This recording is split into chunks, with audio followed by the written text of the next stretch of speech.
Welcome.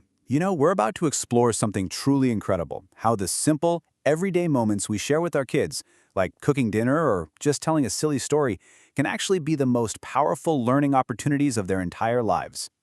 So let's just dive right in with the big question, right? The one that pretty much every parent and caregiver asks. How do we actually do this? How can we support our child's growth without making our home feel like some kind of strict classroom? Well, the answer is way simpler, and honestly, a lot more fun than you might think. But hang on. Before we jump into the games and activities, we got to talk about the foundation. Because the most important factor isn't what you're doing, it's the emotional environment you create around it. Your whole approach. That's where the real learning starts.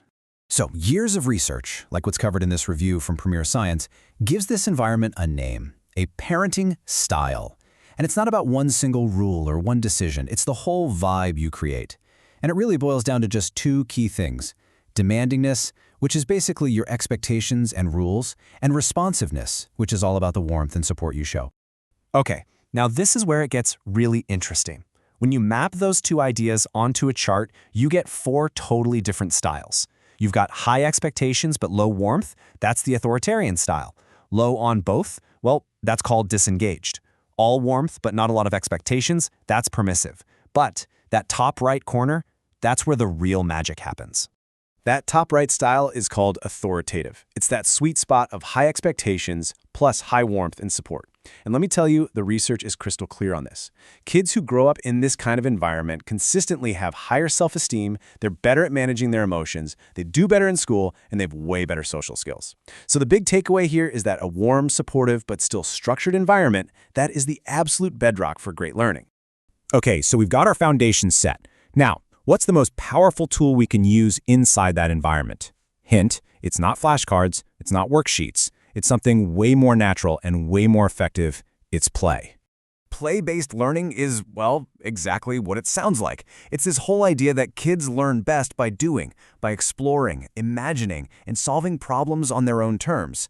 And it's not just about letting them run wild. It's about setting up the right kind of space for them to have these really meaningful, hands-on discoveries.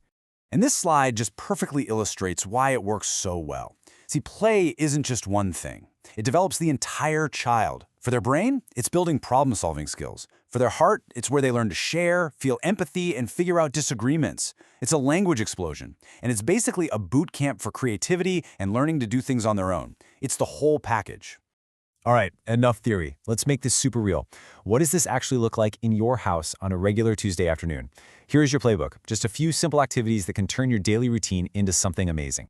First up, the kitchen. Yeah, you might see a place to make dinner, but what you're really looking at is a secret math laboratory. Seriously, cooking and baking are one of the absolute best ways to make numbers feel real and useful.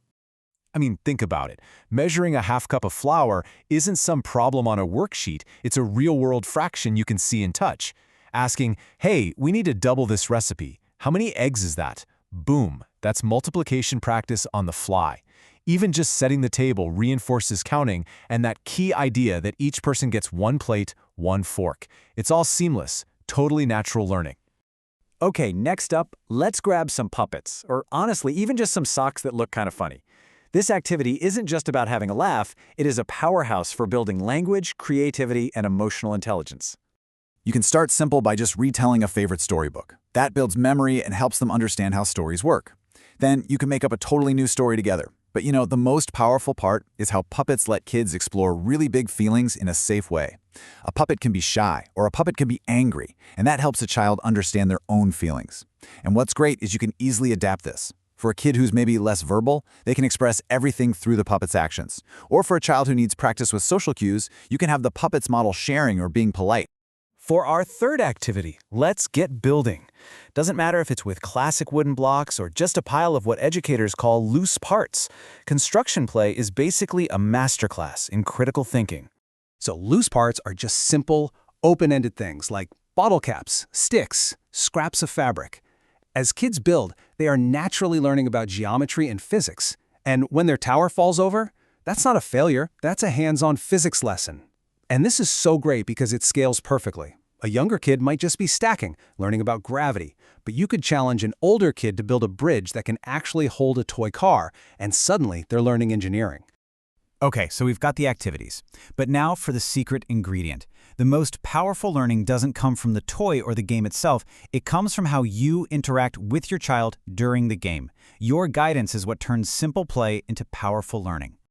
This is so important. It's the old give a person a fish versus teach them how to fish idea. Instead of just giving the answer, you guide them with questions. Things like, what's the first thing we could try? Or have we ever solved a problem like this before? This tiny shift doesn't just help them solve this one problem, it builds their confidence and actually teaches them how to think. You go from being the source of all answers to being their thinking coach. And this quote from the Research Schools Network just nails it. The goal is to turn any activity, reading, building, whatever, into a two-way dialogue. It's not about them just passively receiving information. When a child is an active participant, their brain is just lit up and ready to learn. Engagement is everything. So, after all of this, what's the one big idea to hold on to? What's the main takeaway from all of this? It's really just this. You don't need fancy toys or a strict schedule. The most meaningful, long-lasting learning happens in those small moments, during a casual conversation or just your normal daily routine. Your presence and your guidance are what make those moments powerful. So, I'll leave you with a question to think about. Just look at your day tomorrow, making breakfast, the car ride, bath time. What simple, everyday moment are you going to choose to turn into a little adventure of learning and connection? The opportunities, they're absolutely everywhere.